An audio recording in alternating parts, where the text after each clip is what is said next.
Začnite s vysťahovaním. 10, 9, 8, 7, 6, 5, 4, 3, 2, 1. Bude strelba z diela, nezlakni sa.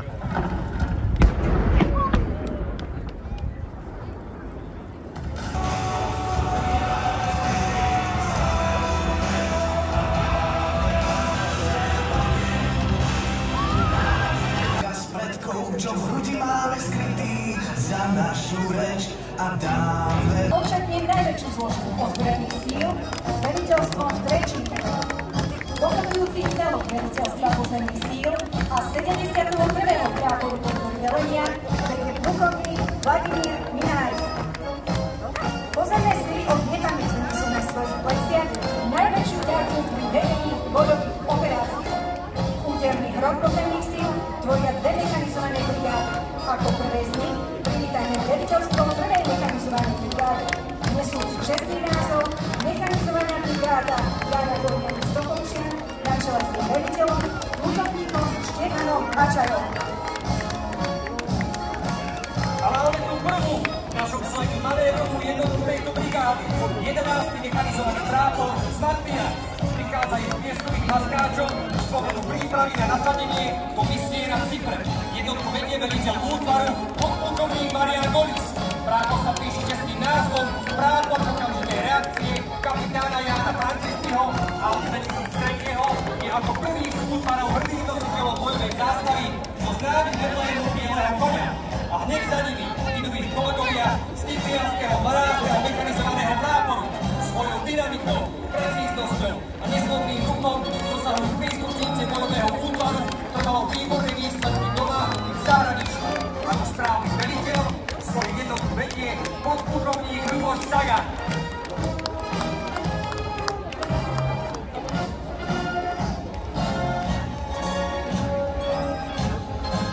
Za ním hneď nasleduje Levický, 13. mechanizovaný prápor. Jednotku vedie veliteľ práporu podplukovník Miroslav Osík. Mechanizované prápory a príslušníci bojových útvarov sú vždy v čele každej defenzívnej alebo ofenzívnej operácie. Na konci dňa na ich pleciach vždy leží úspech každého vojenského ťaženia doma i v zahraničí.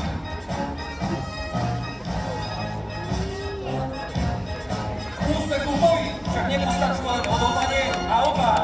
A preto ďalšou obchodujúcou jednotkou je 14. prápor logistiky Stopolčia. Príslušníci práporu, ktorý je určený na plnenie úloh komplexnej logistickej podpory jednotiek brigády v priestore operácie, pochodujú pod velením svojho veliteľa podplukovníka Mareka Krčňavého. A už k nám prichádza celok veliteľstva 2. mechanizovanej brigády s čestným názvom generála Rudolfa Miesta, situované v Prešove. Celá brigáda je rozmiestnená na východe našej krásnej vlasti. Lokácia brigády ju predurčuje do role prvej zasahujúcej jednotky v prípade ohrozenia Slovenskej republiky, čo sa potvrdilo pri prekutí východnej štátnej hranice od februára 2022. Pochodujúci celok vedie plukovník Maroš Kmec. Prvým z bojových útvarov 2. brigády je 21. mechanizovaný prápor z Trebišova, nesúci meno kapitána Jana Nálezu. Práporu vedie podplukovník Jan Števita, ktorý momentálne plní úlohy vojskových skúšok jedného z množstva modernizačných programov ozbrojených síl. Pochodujúci celok vedie zástupca veliteľa major Vladimír Zelený. Mimochodom, 21. mechanizovaný prápor je sústavne v optike náčelníka generálneho štábu, keďže sa jedná o jeho bývalý domovský útvar. Z Michaloviec k nám prichádzajú vojaci 22. mechanizovaného práporu, vedení svojím veliteľom podplukovníkom Antonom Novotným. Príslušníci práporu sa s plnou hrdosťou hlásia k svojmu čestnému názvu mechanizovaný prápor generála Mikuláša Martusa. Tak, ako všetci ostatní profesionálni vojaci, aj oni sa podieľajú na plnení úloh v operáciách a misiách v zahraničí. V tejto chvíli prichádza v čiernej barve úderná pesť ozbrojených síl príslušných 14. tankového práporu z Trebišova.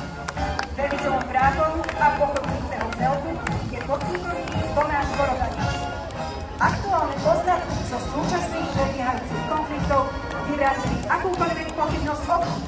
tanky sú na hrote akejkoľvek ofenzívnej operácii nadbytočnej a bez nich nie je možné ovládať vojsko. A opätovne za nimi prichádzajú boji neviditeľní a predsa tak dôležití príslušníci 20. práporu logistiky z Prešova. Útvar sa píši historickým názvom Šarišský. Veliteľom práporu je podplukovník Jozef Žurkot, ktorý v súčasnosti plní úlohy v operácii medzinárodného krízového manažmentu. Celom pochoduje pod velením majora Stanislava Záhoda. Príkladom vojakov, pripravených na pomoc obyvateľstvu, ktorých najčastejšie stretávate v rámci odstraňovania následkov civilných pôrôb, sú prichádzajúci ženisti z 91. ženinného puku zo Serenie, ktorí pochodujú Michalovský 902. ženinný prápor na čele so svojím veliteľom podplukovníkom Jánom Bachom. Prápor sa podiela nielen na priamej ženinej podpore boji a v tyle, ale aj na výstavbe vertikálnych, horizontálnych konštrukcií na obranu územia. Ako hrdí pokračovatelia tradície delostrelcov z druhej svetovej vojny a zo Slovenského národného povstania sú príslušníci 5. delostreleckého puku pod velením plukovníka Jána Hrica. Za ním pochodujú príslušníci 54. raketometného oddielu z Rožňavy pod velením podplukovníka Norberta Hudku. Hlavnou úlohou je poskytovanie včasnej, presnej a efektívnej palubnej podpory manévrovým jednotkám. Za nimi pochoduje ďalší celok ich kolegov z 21. samohybného delostreleckého oddielu z Michalovic, ktorého veliteľom je podplukovník Michal Zem, aktuálne plniaci úlohy v rámci predsunutej prítomnosti aliancie v Lotyšsku. Na čele pochodujúceho celku je major Tomáš Chej. Delostrelci prešli zraní aj ako Deus Arme po boji, sú schopní plnohodnotne poskytovať paletnú podporu jednotkám našich ozbrojených síl a aliančných partnerov.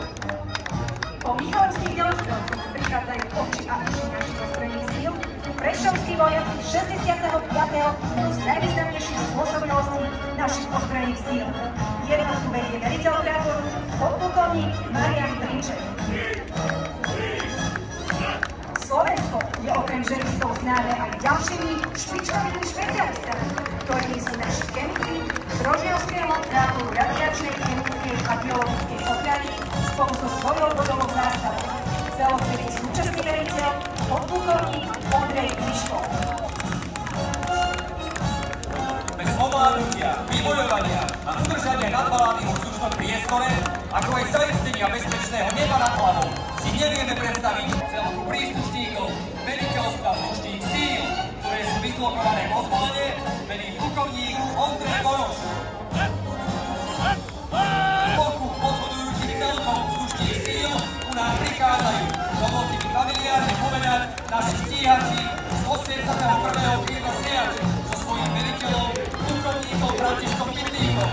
Príslušníci krídla dlhodobo plnili a v krátkodržitejších úloh vzdušných síl, ktorou je zabezpečenie nepretržitej ochrany vzdušného priestoru Slovenskej republiky. Po stíhačoch prichádzajú letci z Prešovského vrtuľníkového krídla generála plukovníka Jána Ambruša. Veliteľom krídla je výborný pilot, plukovník Štefan Okoš, ktorý zároveň pohodujú celom veci. Zo vzduchu na svojich vrtuľníkoch podporujú bojovú činnosť pozemných síl pre špeciálne operácie, či vykonávajú leteckú, pátraciu a záchrannú službu. Ďalší celok vzdušných síl predstavuje 11. brigáda vzdušných síl z Nitry, ktorej poslaním je príprava v prípade aknej dôležitosti a ďalších dôležitých objektov na území Slovenska.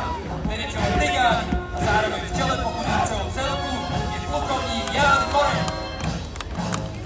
Posledným pochodujúcim celkom vzdušných síl sú príslušníci 2. brigády vzdušných síl Volenie a jej prioritnou úlohou je 24 hodín denne, 7 dní týždni strážiť nebo nad našimi hlavami, čím sa spolupodia na plnení jednej z borových úloh v čase mieru a to je ochrana vzdušného priestoru. Vydrž čum. V tomto momente sledujete slávnostné dekno elitných vojakov síl pre špeciálne operácie.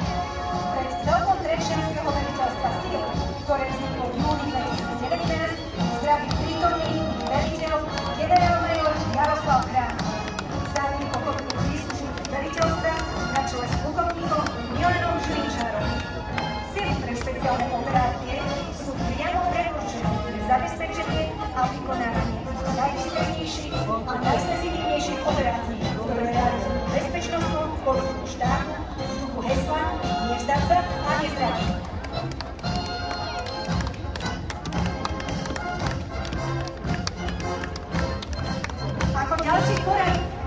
predstaviť celom 5. klubu špeciálneho určenia spolu so svojou bojovou zástavou, ktorý predstavuje akúsi vlajkovú loď slovenských špeciálnych síl. Celom vedie jeho veliteľ, plukovník Peter Žochňa. Príslušníci 5. klubu špeciálneho určenia sú už dlhodobo označení ako meča armády rok. Ich identita na verejnosti ostáva skrytá, rovnako ako ich činnosť často skrytajú doslovného naplňania slov vojenskej prísahy. Vítame celom veliteľstva, zdravotníctva, ozbrojených síl Slovenskej republiky, ktoré vznikli v Ružomberku a vzniklo ako reakcia na skúsenosti získané pri riešenia covidovej krízy. Veliteľom, hlavný legál ozbrojených síl Slovenskej republiky je brigádny generál vojenských zdravotníkov, zabezpečuje nielen samotný výkon zdravotníckého zabezpečenia ozbrojených síl, ale tiež odborne riadi, organizuje a koordinuje systémy vojenského zdravotníctva v útvaroch a zariadeniach rezortu obrany. Pochodujúci celom vedie plukovník Milan Kovalčík. A teraz k nám prichádza jedna z významných zložiek ozbrojených síl Slovenskej republiky, zabezpečujúca logistiku na strategickej a operačnej úrovni, brigáda spoločnej podpory, ktorej vedie Janek. Za ním je ďalšia veľmi dôležitá súčasť armády, 6. spojovací pluk Trenčín, ktorý zodpovedá za udržanie požadovanej úrovne interoperability s telekomunikačnými systémami jednotiek ozbrojených síl, štátov aliancie v prípade vedenia spoločných operácií.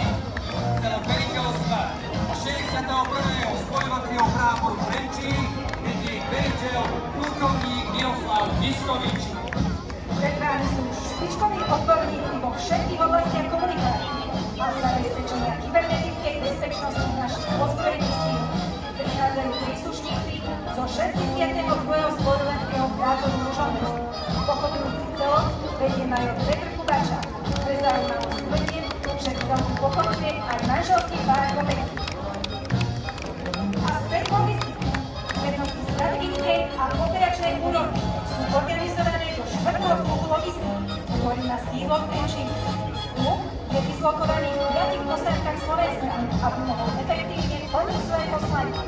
Veliteľkou klubu je plukovníčka Tatiana Nátová, ktorá zároveň pochodujúci celom vedie. Za ním prichádza ďalšia súčasť tohto klubu a 405. opravárenský prápor NATO, na čele ktorého pochoduje veliteľ útvaru podplukovník Dušan Suržík. Títo čarodejníci v zmysle hesla zázraky na počkanie nemôžu odniť, plnia opravárenské úlohy pre útvary a zložky ozbrojených síl. To, že ich techniku, ktorá je častokrát staršia ako výborný český testal polesu, je ich zásluhou. A za nimi nasleduje celok nočných jazdov z 53. práporu polných služieb Bohovec, na čele s jeho veliteľom, podplukovníkom Marekom Okalkom. Svojimi prepravnými kapacitami dokážu prepraviť 3000 tón materiálu na vzdialenosť 400 km za 24 hodín, a to do celých ozbrojených síl druhu hesla, kde nepočia nezačína. Dovolte mi predstaviť ďalší pochodujúci celok, základy výcviku a mobilizačného doplňovania Juraja Langsfelda, vyslodovaných partie. Je miestom, kde sa prelína teória s praxou, cez ktorú prechádza každý nový príslušník ozbrojených síl, ktorej sa zabezpečuje vzdelávanie a výcvik mužstva a podôstojníkov. Noví príslušníci, ktorí ste pred pár hodinami mali možnosť vidieť, zložiť slávnostnú vojenskú prísahu. Toto je naša nová krv, naši noví vojaci. Celom vedie veliteľ základne, plukovník Pavel Barančík. A za nimi je celok kadetov Akadémie ozbrojených síl generála Milovara Stislava Štefánika so sídlom v Liptovskom Mikuláši. Je rektorom brigády generál Adolf Samo, že na celku vedie podplukovník Kristián Súpera. Práve v tejto chvíli máte možnosť vidieť príslušníkov vojenskej polície, Ministerstva obrany Slovenskej republiky so služobnými psami. Riaditeľom vojenskej polície je plukovník Robert Beka. Celom vedie radovmajster Mário Gál. Po celkom ozbrojených síl Slovenskej republiky mi dovolte privítať našich vzácnych hostí z 13 krajín z prostredia aliancie, ktorí sa historicky prvýkrát zúčastňujú vojenskej prehliadky v takomto množstve. Debilujúce krajiny sú usporiadané podľa abecedného poradia.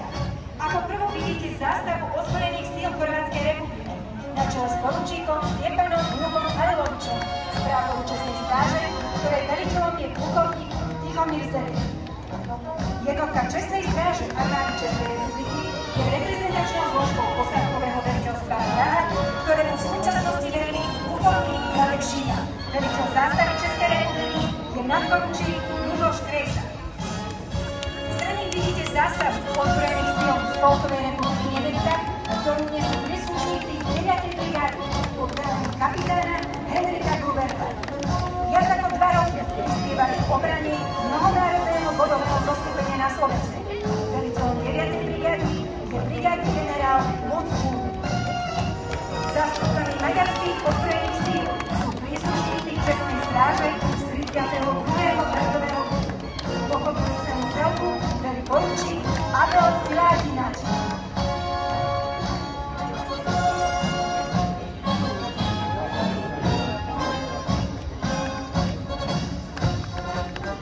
Ďalší pochodujúci celok predstavujú príslušníci Českej jednotky veliteľstva talianských vzdušných síl pod vedením kapitána Jean-Luca Vitrano. Jednotka z nich Pekinka.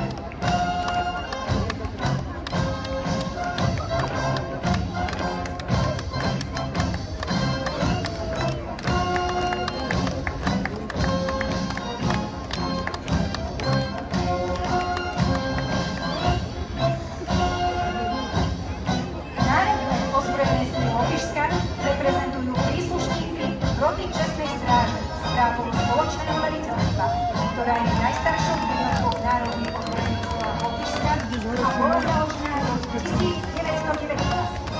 Vedúci celku je poručík Nilsen Vládič.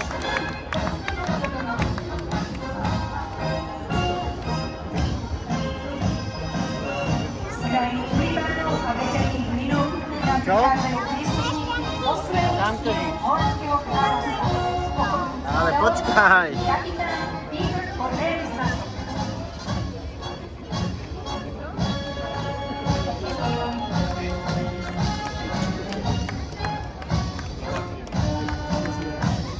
Práve pred vami pochodujú príslušníci reprezentačnej roty pozemných síl z armády Poľskej republiky pod velením nadporučíka Roberta Vlastka.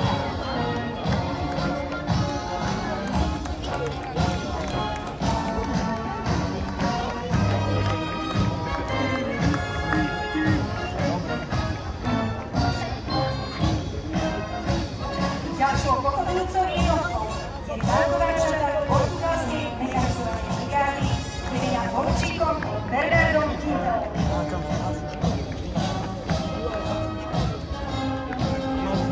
Už pôjdu auta za chvíľu. 5. strážna brigáda.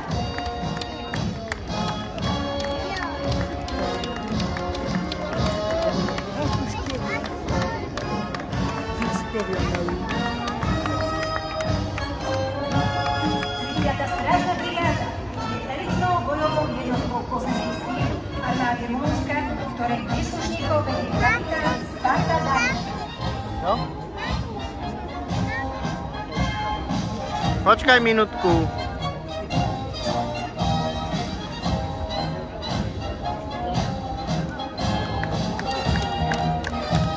Štátnu vlajku Slovenskej republiky nesú príslušníci Českej stráže Slovenskej republiky pod velením rodného Tadeja Karšeka.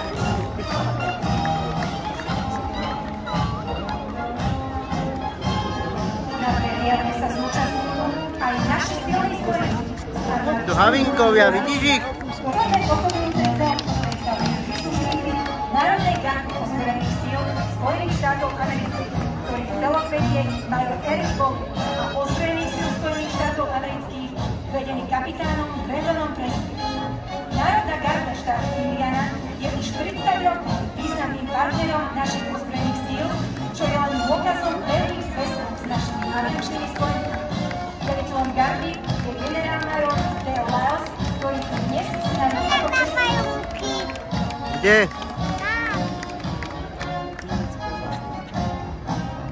Tak pochodujú.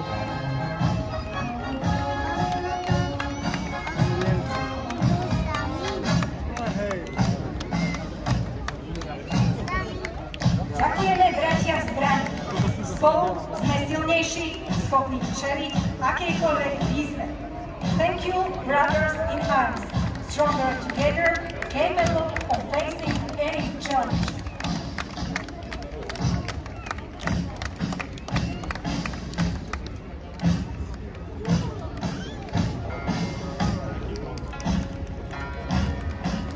Vážení Banskobystričania, návštevníci Banskej Bystrice, vážení hostia, a už nám tu začína letecká časť ukážky, ktorá bude podfarbená kresťanským hymnusom Slovensko moje, očina moja.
Dámy a páni, videli sme preletieť nad nami skupinu vrtuľníkov, šesťového služby samozprávy nasledovanú skupinou vrtuľníkov L-17, vedených vrtuľníkov U-60 a následne to bol náš C-27 Spartan s dvomi lietadlami L-39 Albatros.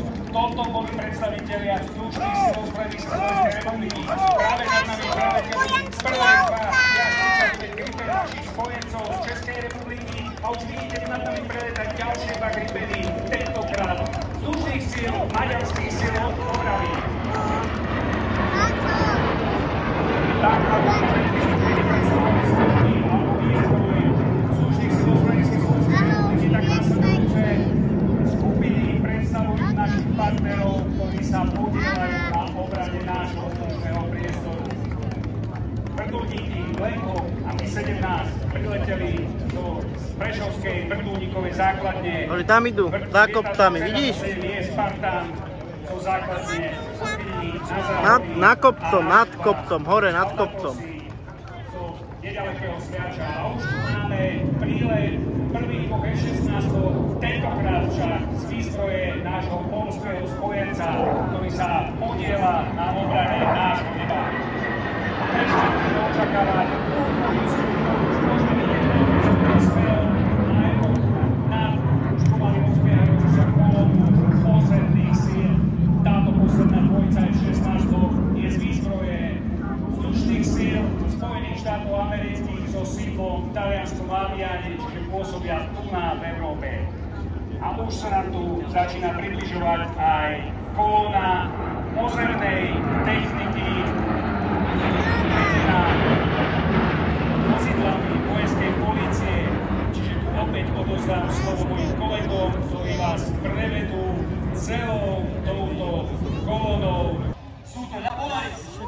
Na vozidlách Polaris sa nachádzajú lafetované, teda s konštrukciou pevne spojené ľahké guľomety s kalibrom 5,56 mm, konkrétne FN Minimi Mark III, a ťažké guľomety s kalibrom 7,62 FN Mark. Ďalej sú to terénne štvorkolky terén a na nich operátori špeciálnych síl vyzbrojení výbornými útočnými puškami M4 alebo HK416 ako primárna zbraň a ako sekundárna zbraň tiež výborné, doslova bezúdržbové pištole Glock 17. Za nimi pokračujú vozidlá Defender z 52. výsadkového práporu v troch verziách. Vo verzii Hardtop, vo verzii Softtop s väzeným mírometom MX 98, práži 81 mm a s protiťarkovým raketovým kompletom Spike, ktorý je momentálne vo veľkých počtoch dodávaný do našej armády. Záver celku špeciálnych síl tvoria vozidlá Softtop na prepravu osôb.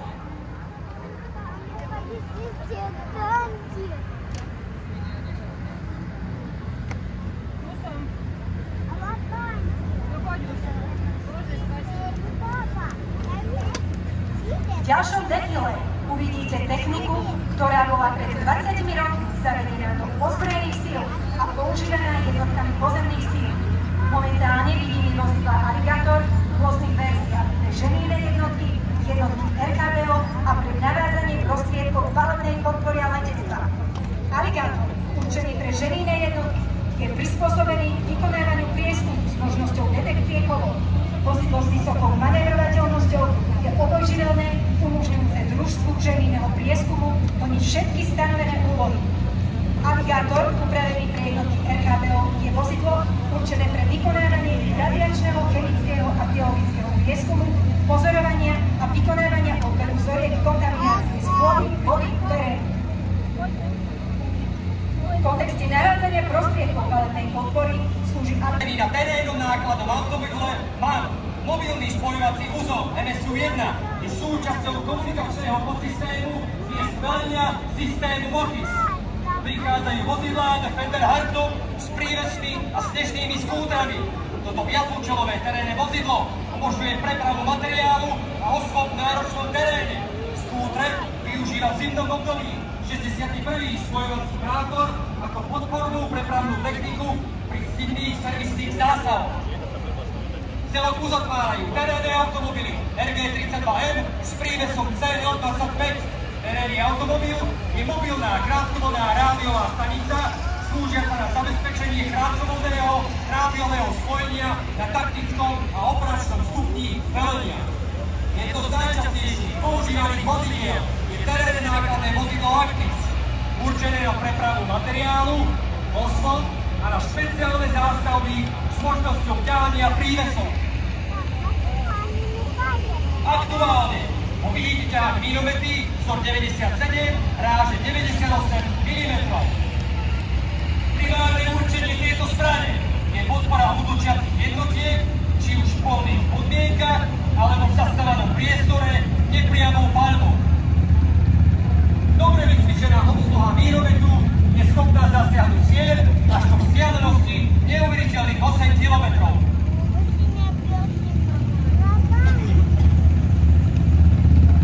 A teraz máte možnosť vidieť špeciálnu techniku ženistov zo Seredy.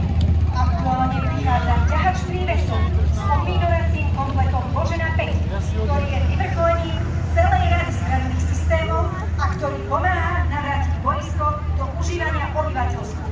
Je určený na likvidáciu všetkých protipechotných a protitankových mín, ako aj asistenciu pri odstraňovaní improvizovaných výbušných zariadení. Kopanie zákopov nie je minulosť. Ženijné stavby na boisku sú bohužiaľ súčasťou modernej vojny. Príkladom je lopatové rýpadlo umiestnené na automobilovom podvozku Tatra 815, navrhnuté tak, aby zvládalo široké spektrum úloh, ako je stavanie obranných línií, čistenie ciest a terénne úpravy. Ako máte možnosť ďalej vidieť, na podvozku nákladného terénneho automobilu Tatra prichádza bontónová mostná súprava, ktorá je určená na stavbu mostov na plávajúcich popterách. Nenahraditeľným prostriedkom moderných vojenských ženinných jednotkách je vlečný motorový čln, vyzbrojený na svoju obranu rôznymi plavetovanými zbraňami. Celok uzatvárajú dekontaminačné vozidlá Tekvos na podmostu Tatra 815 so 103. práporu radiačnej chemickej biologickej ochrany Rožňava, určené na vykonávanie úplnej dekontaminácie vonkajších a vnútorných povrchov vojenskej techniky. V nasledujúcich sekundách významné techniky vynávajú spoločnej podpory ako neodseliteľný prvok na logistickú podporu slúži terénne nákladné vozidlo Actis. Vozidlo je schopné prepravovať ťažké náklady, vrátane munície, zásob do maximálnej hmotnosti 6 tón. Na vozidle Tatra 815 s plošinou Flatrack je prepravovaný vysokostužný vozík. Táto kombinácia je kľúčová v situáciách, kde potrebujeme rýchle a efektívne presunutie manipulačnej techniky na miesta, kde je potrebná. A v tejto chvíli vidíte 30-tonové automobilové žeriavy na podvozkoch MAN a Tatra. Odolný podvozok im umožní prekonávať náročný terén a operovať v ťažko dostupných oblastiach.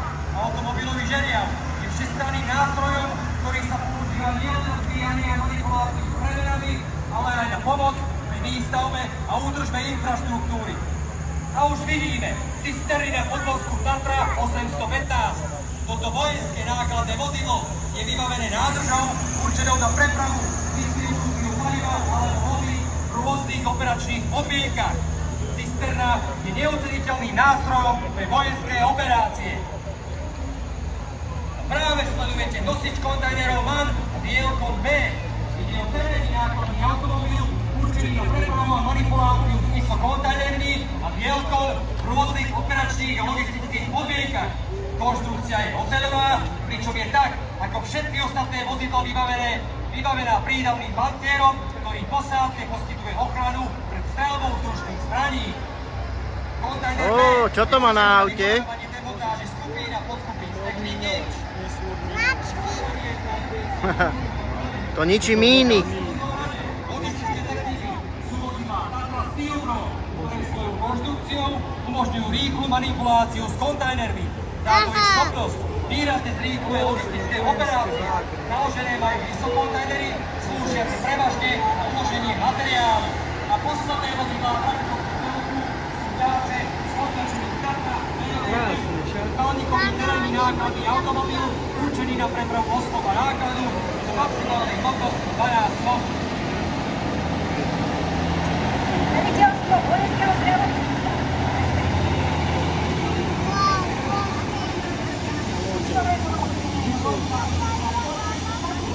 Ktorá je jednou z noviniek našej výstrojky. Môže poskytovať urgentnú zdravotnú pomoc súčasne až 3 intubovaným pacientom počas prevozu. Jeho výbava je viac ako porovnateľná s akýmkoľvek vozidlom rýchlej zdravotníckej pomoci. Nasledujú automobily Mercedes G300, zjednodušenie staní. Vozidlo je určené na poskytovanie lekárskej pomoci, vykonávanie zákrokov a zachraňovanie životov ranených. A prichádza celok pozostávajúci z pozemných síl, vzdušných síl a 6. spojovacieho pluku Trenčín. Predstavia sa vám vozidlá verzie ZASA a veliteľsko-štábnej verzie obidve na podvozku Tatrapa. Toto viacúčelové obrnené terénne vozidlo je postavené na upravenej verzii podvozku terénneho nákladného automobilu Tatra 815. Jazdný dosah automobilu je 1000 km. Automobil je schopný brodenia až do 1,4 metra. Tatrapa je viacúčelové obrnené vozidlo, ktoré poskytuje kombináciu ochrany, mobility a všestrannej podpory. Jeho schopnosť operovať v extrémnych klimatických podmienkach, či už je v vojenskej zóny, alebo v oblasti prostredných katastrofov, z neho robí kľúčový nástroj pre ozbrojené sily. Vozidlo vo veliteľskej verzii je súčasťou rádiového podsystému systému VOKIS. A v tejto chvíli prichádza technika 54. raketového výročia.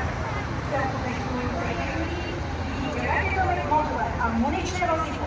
Presné označenie je raketový modulár 122 mm vzor 70 Vzor 85. Je určený na ničenie alebo umočovanie nepriateľských delostreleckých a protilietadlových prostriedkov a iných ľahko pancierovaných cieľov.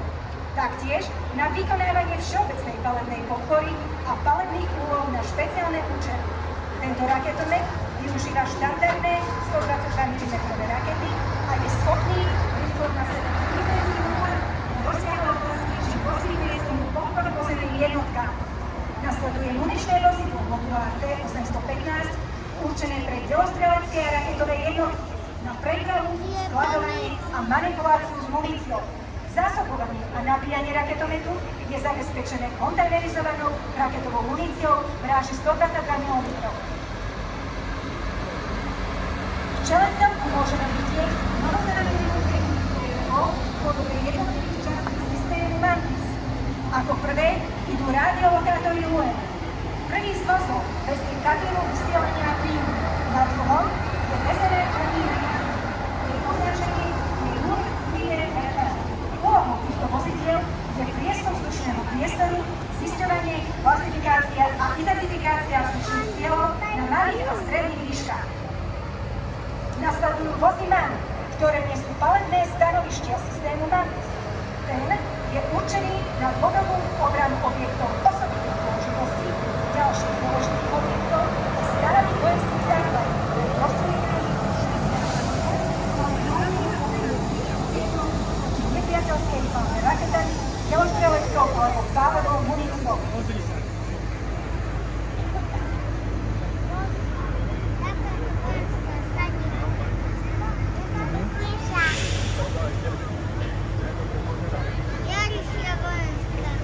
Ďalej vidíme protilietadlový raketový komplet 2K12, ktorý je určený k ničeniu lietadiel, vrtuľníkov a ostatných vzdušných cieľov. Systém KUP je umiestnený na pásovom podvozku, čo mu umožňuje vysokú mobilitu a schopnosť operovať v rôznorodom teréne. Je vybavený trojicou rakiet M9,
Vozidlo je vyzbrojené 73 mm kanónom vzor 71 s priahnutým 7,60 mm protitankovým kulometom PKT a odpovednostným zariadením protitankových riadených striel 9K11 Mariovka. No Miláčik, dám ťa dole.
Tak to